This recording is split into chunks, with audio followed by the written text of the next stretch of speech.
The most powerful mythic motif that Star Wars has employed has been the use of the underworld. Over the next few episodes of Power of Myth and Symbolism, I'm going to explore what the underworld is, how Star Wars uses it, and what it all means. I'm Marie-Claire Gould, your host, and this is What the Force, the Power of Myth and Symbolism, the underworld in Star Wars.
I've been podcasting for many years, and during my exploration, my journey into the labyrinth that consists the mythic and psychological underpinnings of Star Wars, I have never dealt with this topic head on. To be fair, I didn't know I had entered this maze by asking a simple question of why this story works for me. This is a hard thing to approach because sometimes what I talk about won't work for you. Sometimes I find that the unspoken language of Star Wars can also be used in a mythically dissonant way. Sometimes it almost grates against the core of people. I can only talk about what I see, so forgive me if this topic doesn't connect with you. Personal experiences may vary. The experience of an individual human's unconscious is truly unknowable to anyone but that individual's dreams and their psychologist.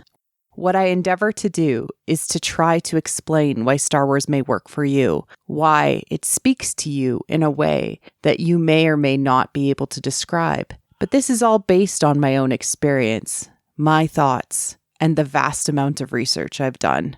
I often use the term resonant because when we are affected by the full breadth and scope of mythic tools, the story bounces in and out of our conscious and unconscious thoughts. It sings a song to the oldest parts of us, the very deep parts of us that only our psyche can hear. In an interview with Bill Moyers, Joseph Campbell described mythology as the song of the universe. The song of the universe. It's so poetic to think about. But where does this song come from? What is it? How does it relate to the underworld and symbolic death? How does one unravel this whole topic in one episode? Well, maybe it's good to start at the beginning. I sometimes forget that not everyone knows the influence that Joseph Campbell's monomyth had on what would become Star Wars. So let's walk through how Star Wars has refined into a mythopoeia and the most important mythology of our modern age. George Lucas, after finishing American Graffiti, sat down with a copy of Joseph Campbell's work and found, and I quote, "It was very eerie because, in reading The Hero with 1,000 Faces, I began to realize that my first draft of Star Wars was following classic motifs. So I modified my next draft of Star Wars according to what I had been learning about classic motifs, and I made it a little bit more consistent. I went on to read The Masks of God and many other books."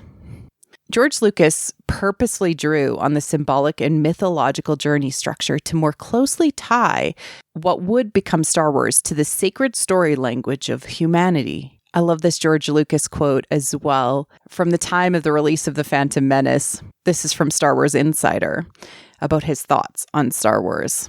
"I did a lot of research in history and mythology and set out to do this modern mythological work.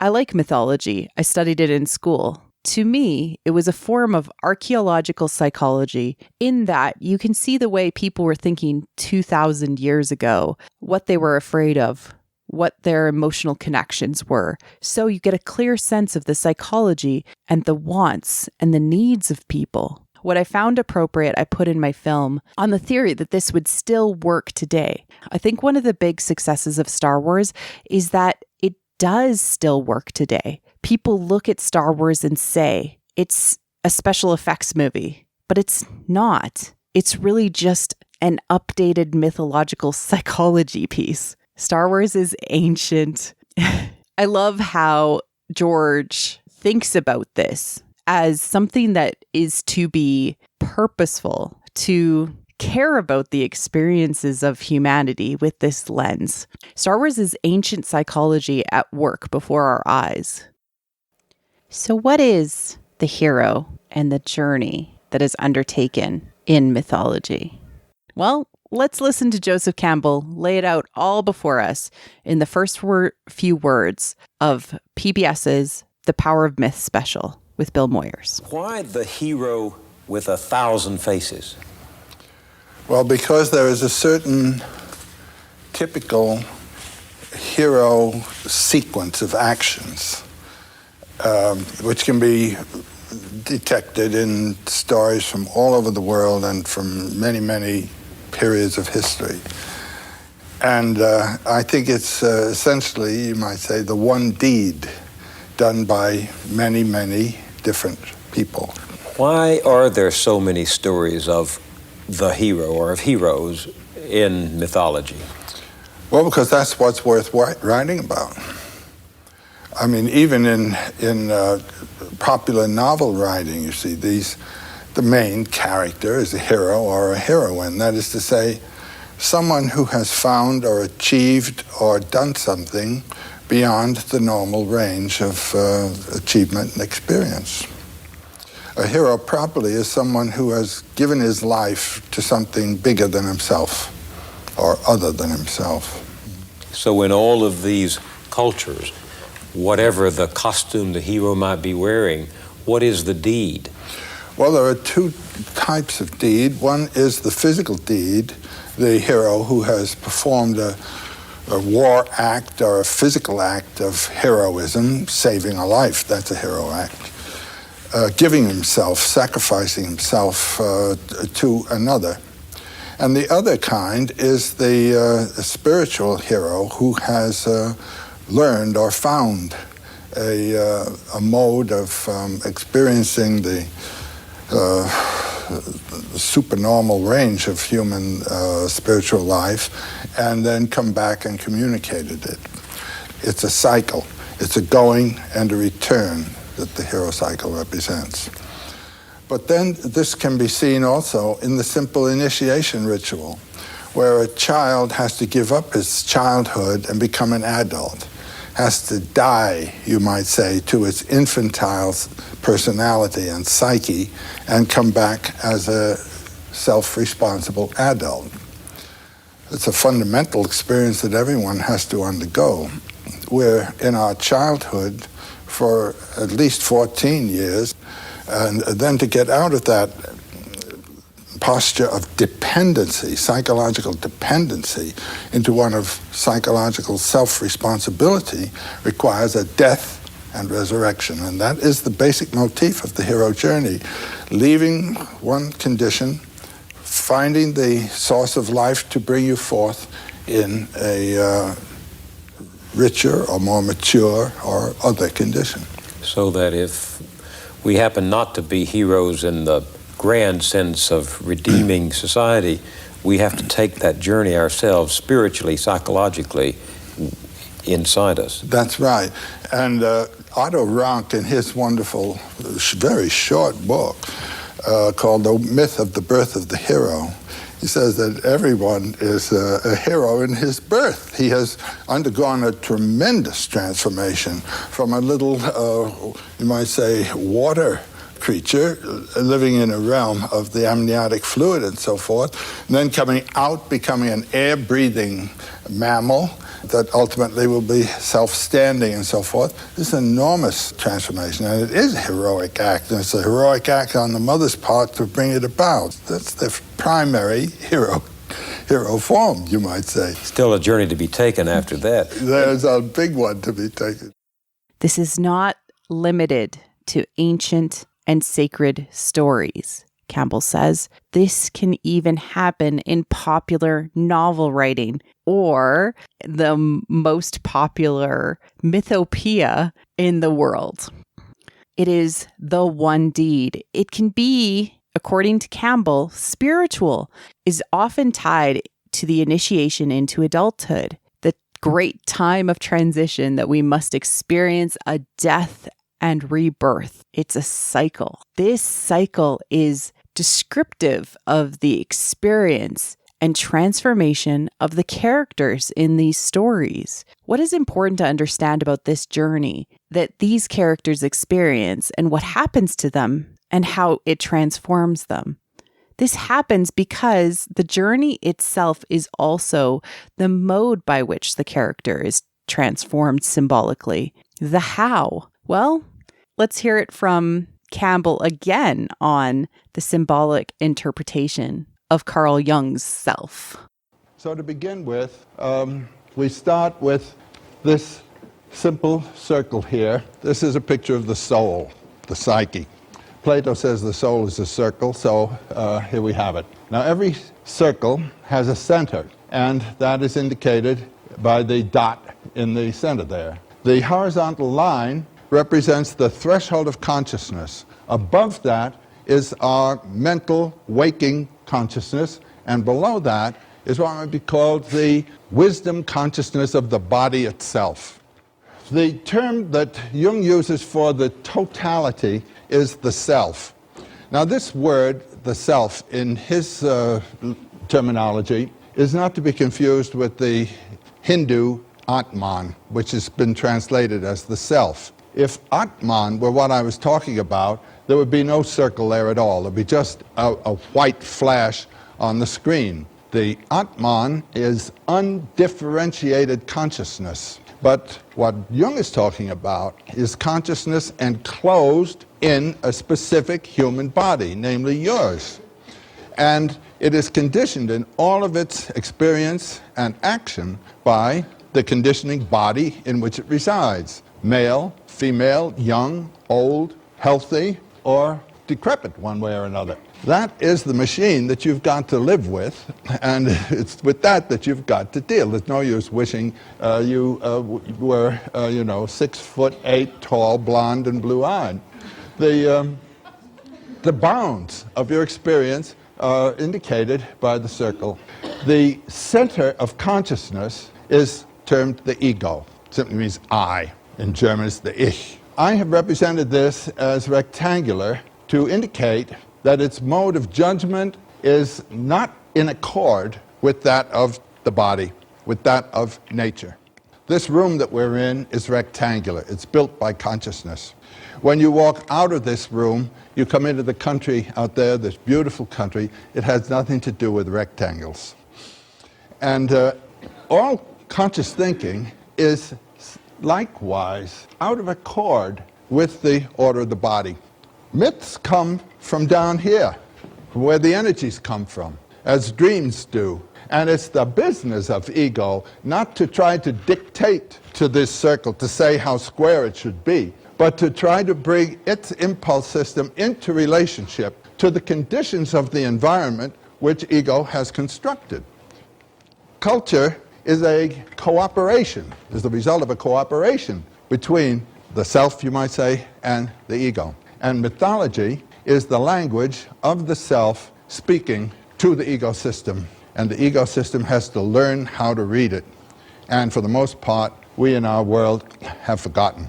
Mythology is the language of the self speaking to the ego system. These two things are the same, the journey and the self. In fact, Joseph Campbell would draw them exactly the same on his little chalkboard for his students.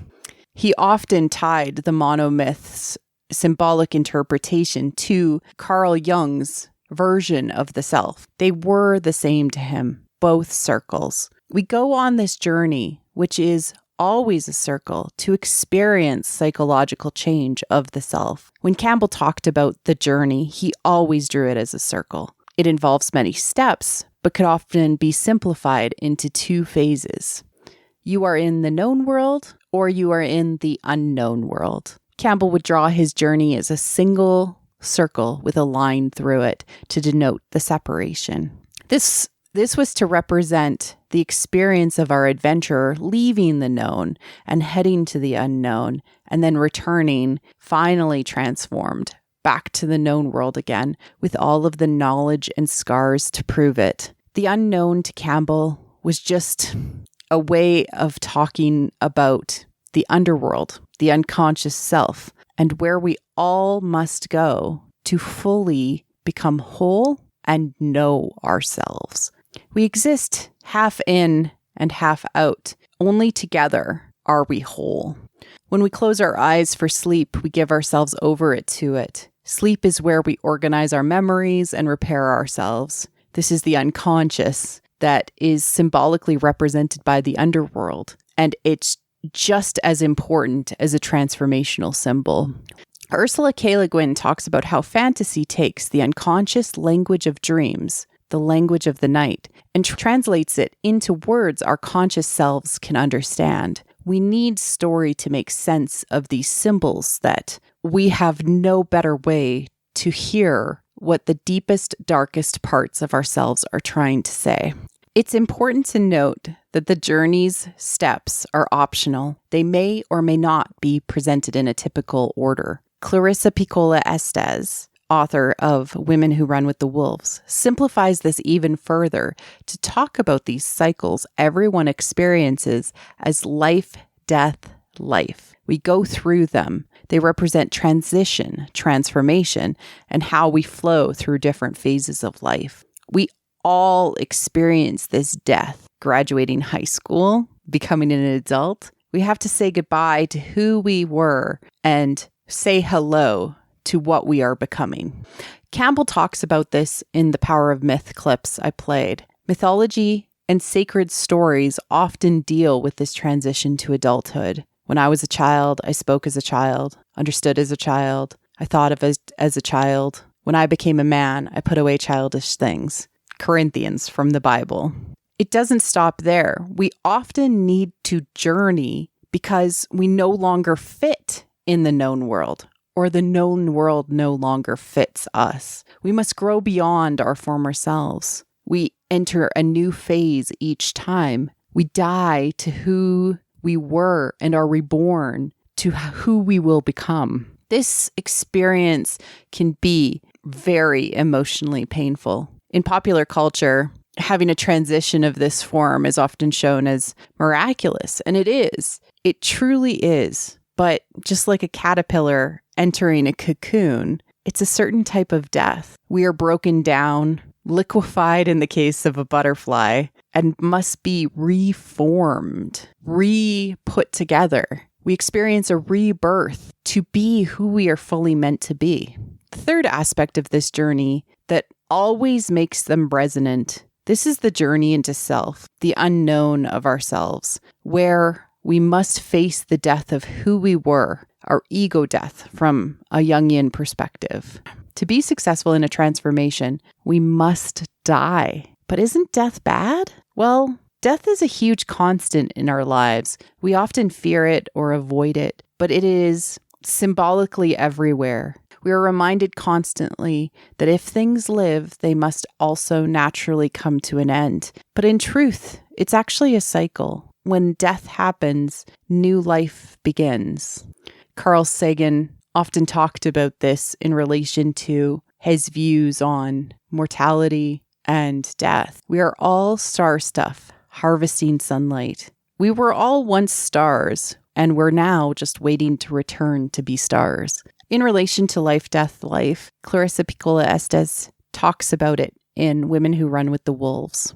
And I quote, "Everything is a cycle of animation, development, decline, and death that is always followed by reanimation. This happens in nature and to ourselves psychologically. It's It is the symbolic pattern to everything that exists on a macro level of the universe and the micro of how we experience changes and transformations of ourselves. Death is truly the beginning of the new. The key that connects us with death and with darkness is this motif of the underworld, this phase where you can draw the power to be reborn from. Back to how Campbell differentiated the journeys, the line through the center of the circle, this diagram that represents the separation of our knowledge and metaphorically stands simultaneously as a journey into the darkest and scariest places we can explore, as well as our own subconscious, as well as our own unconscious. In Star Wars and life, this fourth symbolic experience that can't be overlooked is where characters are confronted by their own darkness, their own shadow selves. This can also be where characters might be stuck. Just remember, not everyone has the opportunity to leave the underworld. They sometimes go in attempting to adventure and then are unable to return. Any adventurer that sets off and overcomes the denial of the call eventually experiences the threshold and transitions into the world of the unknown, unconscious, this underworld, into the land of darkness, the realm of the deep, dark dreams ruled by symbols and archetypes. This is the underworld we are talking about in Star Wars.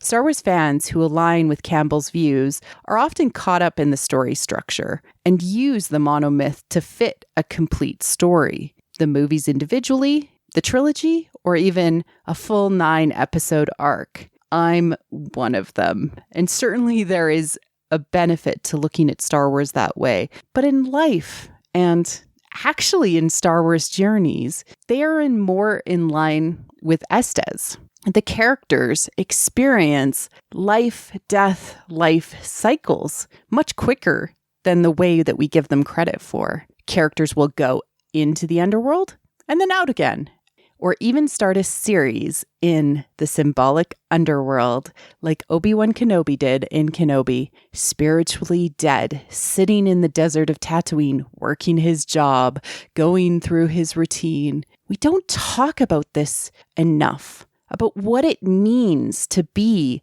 like this, spiritually dead. We don't talk about it, especially for men who are unused to recognizing the cycles of change in their lives and then are caught off guard in a midlife crisis when they find themselves scared to identify with an old hermit on a lost Jedi island. In fact, one of the preeminent sources many of us use to think about Star Wars from a mythic perspective, the Magic of Myth companion guide from the Smithsonian exhibit by the same name. In that, Mary Henderson says the cantina is just the first of several descents found in the first Star Wars trilogy. They descend and they come back up. They descend and they come back up. This points to the fact that the characters may descend into the underworld multiple times in the same movie, or maybe it's even stretched over multiple movies in a case of a certain character, like Darth Vader, who is sealed into his walking coffin, a death-like state, and doesn't emerge until he asks to have his son take his mask off. We find the truth when we look at what the characters are experiencing and what it means to them, what symbolism they are giving us. Only through looking more closely at each of the underworlds can we understand what the meaning we are meant to take away from the character's experience. Both Death Stars and Starkiller Base are the underworld. These locations are filled with skeletal figures and maintain an allegiance to the dark. Dagobah is the underworld. Perhaps one of the things that's so appealing about Empire Strikes Back is that there are multiple underworld experiences. In Return of the Jedi, Jabba's palace is the underworld, and also, like, the crime underworld. The Ewok village is the underworld. They experience massive transformations there. My favorite underworld journey from The Mandalorian Season 1 is in The Prisoner, where the characters enter a deep psychological maze and Mando faces different shadow versions and forms of himself in the prisoners and allies turned enemies. And he becomes the monster himself in this maze as he hunts for the prisoners within. It's important to remember that the underworld isn't bad. In fact, because story speaks the language of dreams, nothing that is experienced in story should be taken as direction. Carl Jung writes, many people who know something, but not enough about dreams and their meaning, and who are impressed by their subtle and apparent intentional compensation, are liable to succumb to the prejudice that the dream actually has a moral purpose that warns, rebukes, comforts, foretells the future. If one believes that the unconscious always knows best, one can easily be betrayed into leaving dreams to take the necessary decisions, and then are disappointed when dreams become more and more trivial and meaningless. That's from The Nature of Dreams. Story is a translation of a creator's dream and may have intention or unconscious meaning added to it. But it's a grave error to interpret people's fictional preferences to real life. These things don't necessarily equate and can't be used to draw moral understanding. When people equate fiction to reality,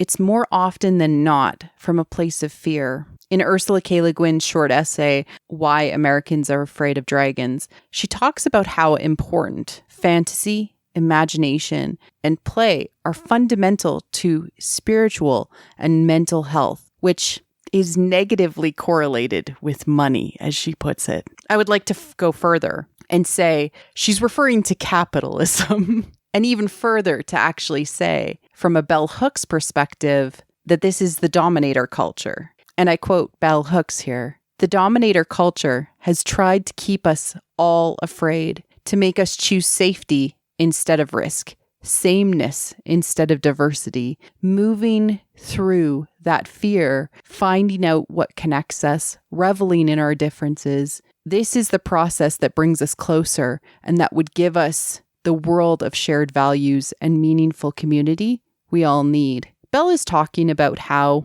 this dominator culture fears imagination, fears creativity, and fears otherness. LeGuin points out in her essay, "I believe that maturity is not an outgrowing, but a growing up. That an adult is not a dead child, but a child who survived. I believe that all the best faculties of mature human exist in the child, and that if these faculties are encouraged in youth, they will act well and wisely in adulthood. And if they are repressed and denied in the child, they will stunt and cripple the adult personality. And finally, I believe one of the most deeply human and humane of these faculties is the power of imagination, so that our pleasant duty as librarians, teachers, or parents, or writers, or simply grown-ups is to encourage the faculty of imagination in our children,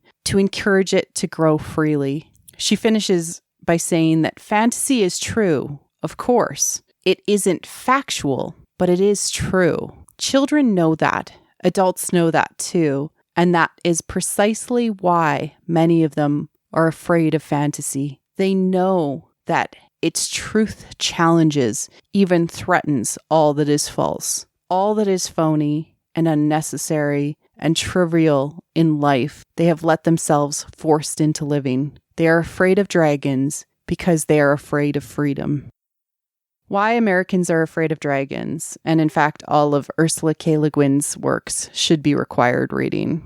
Now, as Ursula K. Le Guin, let's play in the world of the underworld. Let's play in the world of imagination, in the world of the underworld of Star Wars. When we talk about these motifs, it helps to talk a little bit more about each of the journeys and what the character needed and what they found and if they made it back out again. Sometimes, like in Empire Strikes Back, a character will journey to the underworld multiple times. Luke, on Dagobah descends even deeper into the cave to see a shadow version of Vader who becomes him, and then heads to Cloud City and confronts Vader in another version of the underworld. Rey's time on Ahch-To involves a trip to the darkness in the Dark Side cave where she faces her worst fears and then ships herself to Kylo Ren aboard Snoke's ship, the Supremacy, which is another underworld, in a coffin-shaped escape pod. Or like Anakin, who becomes stuck in the underworld as Vader for decades because all villains are just heroes stuck in the underworld. They're forever seeking something. Their obsession with the true way of getting what they want ignores what they need. If we can detach ourselves from applying the monomyth fully to a story, needing to apply it one-to-one to the story structure, this helps us uncover the psychological truth of the experience of transformation and what the characters and we find in their underworlds.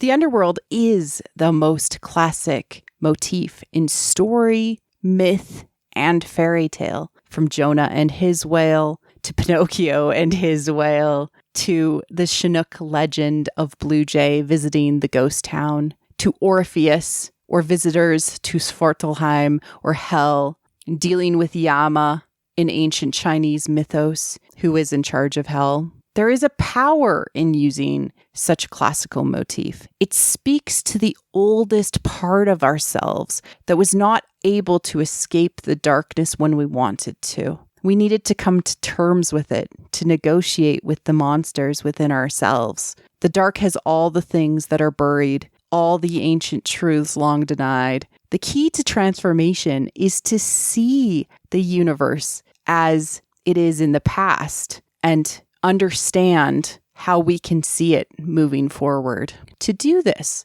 we must become companions with the darkness in ourselves, willingly allow ourselves to symbolically die so that we can be reborn and piece together ourselves into a more whole version, this whole self, or closer to what our whole self should look like. All right, let's dig into the first underworld for our characters in Star Wars. In A New Hope, the Millennium Falcon flies into the unknown, an asteroid field not on any of the charts, the recently destroyed planet of Alderaan, a graveyard of sorts, and are quickly brought into and swallowed symbolically by that giant whale, the Death Star. The Death Star is the first threshold our characters pass through. It's filled with darkness and skeletal armored figures. Our heroes are stripped of their own clothes and identities and must hide amongst the stormtroopers of the Death Star. But what did Luke find in the darkness? Luke searches, looking for the princess, and he finds her in the deepest part of the fortress, this whale, the underworld, cell block 2187. What he sought this whole time, this princess, isn't what he imagined. She is his secret joy, but represents so much more than that to him. I recommend that you listen to my Way of the Force Seek Joy episode if you want to hear more about the importance of 2187 and joy. Back to Campbell. Here's what he has to say. Jonah in the whale. I mean, that's a standard motif of going into the whale's belly and coming out again. Why must the hero do that? The whale represents the personification, you might say, of all that is in the unconscious. In reading these things psychologically, water is the unconscious. The creature in the water would be the dynamism of the unconscious, which is dangerous and powerful and has to be controlled by consciousness. The first stage in the hero adventure, when he starts off on adventure, is leaving the realm of light, which he controls and knows about, and moving toward the threshold. And it's at the threshold that the monster of the abyss comes to meet him. And then there are 2 or 3 results. One, the hero is cut to pieces and descends into the abyss in fragments to be resurrected, or he may kill the dragon power, as Siegfried does when he kills the dragon. But then he tastes the dragon blood. That's say he has to assimilate that power. And when Siegfried has killed the dragon and tasted the blood, he hears the song of nature. He has transcended his humanity, and associated himself with the powers of nature, which are the powers of our life, from which our mind removes us. You see, this thing up here, this consciousness thinks it's running the shop. It's a secondary organ.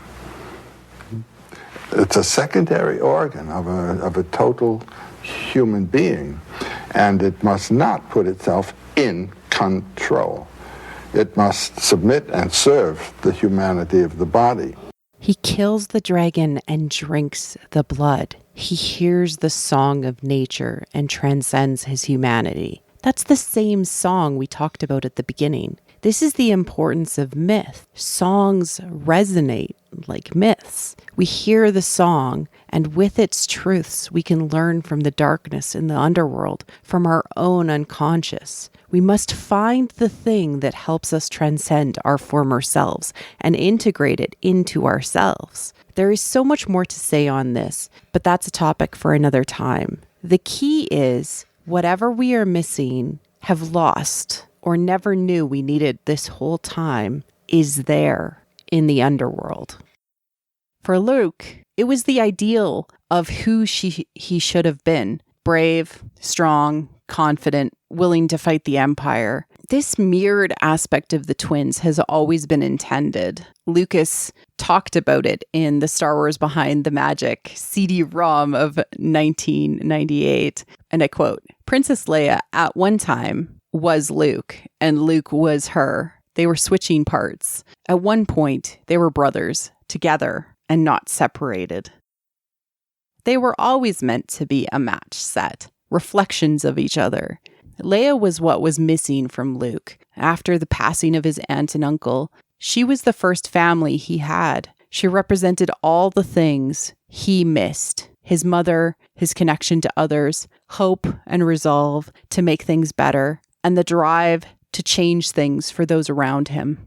Finding his missing anima, the missing feminine of himself, was the first puzzle piece to help him become a more whole person, where he was no longer just seeking adventure, willingly to join the Empire, I'll add, but wanted to help others with compassion and love, including the monster his father had become.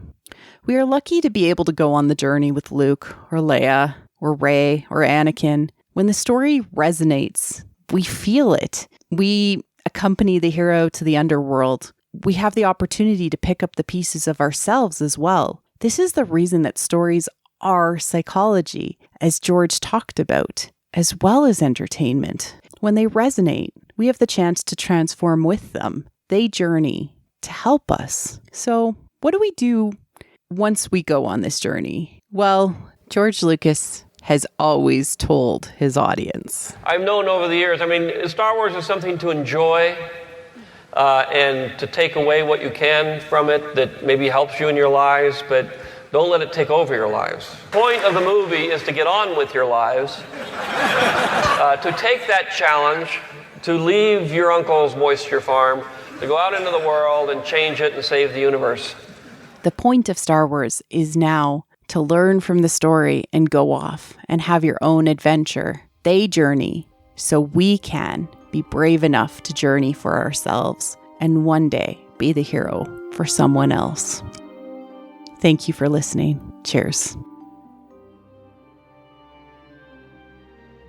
Thank you for listening to What the Force. I'm Marie-Claire Gould, your host. Our music is orchestral music by Christy Carew for What the Force. You can support the show directly on Patreon at patreon.com/whattheforce. We'd like to thank all our patrons, especially those who love and are obsessed with What the Force: Melody in Wild Space, How Rude, Anna Perez, Neil, Christian Luca, Carly Ann, Josh Johnson, Scott C., and Susan. Support the show by wearing the Force with our merch. Like and subscribe on YouTube or leave a 5-star review on iTunes or other podcast apps. It helps people find the show. You can connect with us on Twitter at WT Force Show, What the Force Podcast on Facebook. Our website is whattheforce.ca, or you can join the Discord. Links are all in the liner notes. Feel free to reach out and start a conversation. Cheers.